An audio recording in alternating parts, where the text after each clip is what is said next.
আমি সালাউদ্দিন লাবলুর একজন ভক্ত। ওনার নাটক আমার সবচেয়ে বেশি প্রিয়।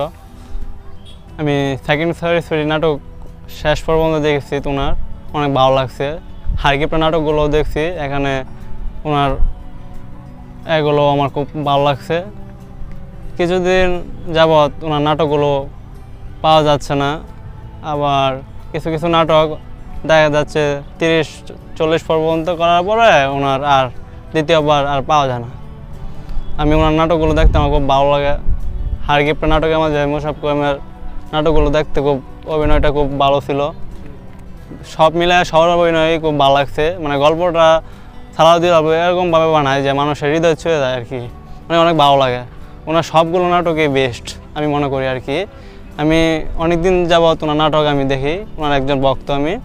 ওনার নাটক প্রতিটাই গল্পের সাথে মানুষের একটা একটা জীবনের মুহূর্ত মিলে যায় আর কি। আরেকটা কথা বলা ছিল, সেটা না বললি না। সোনার পাখি রূপার পাখি একটা নাটক ছিল ওনার 66 পর্ব পর্যন্ত, পরে আমরা আর নাটকটা পাই নাই। ওনার এই নাটকটা যেই দেখেছে তার মন ছুঁয়ে গেছে আর কি। এই নাটকে সবাই আসক্ত হয়েছিল। মানে এই নাটকে প্রেম ভালোবাসা কী জিনিস বা ফ্যামিলি প্রতি মানে বাবির প্রতি দেওয়ার কি একটা অনেক কিছু শিকার এবং বোঝার আছে। এটা অনেকেই অনেকভাবে নেয়, কিন্তু এটা আসলে ফ্যামিলির সাথে অনেকটাই মিল হয়। নাটকটা অনেকটাই মিলে যায়।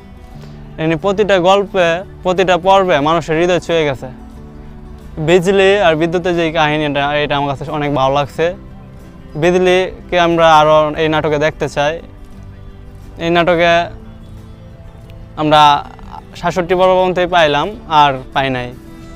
হঠাৎ করে জানলাম লেখক অসুস্থ হয়ে গেল, দ্বিতীয়বার আমরা আর পাই নাই। যার কারণে আমরা অনেকবার কমেন্টে ইনবক্সে জানানো হয়েছে যে নাটকটা আমরা আরও চাই, কিন্তু আমরা পাই নাই।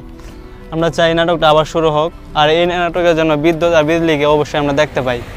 আমরা সালাউদ্দিন লাবলুর কাছে আমরা একটাই কামনা, একটাই আশা যেন এই নাটকটা আবার উনি শুরু করে। এটাই ছিল আর কি আমার বলার। আপনার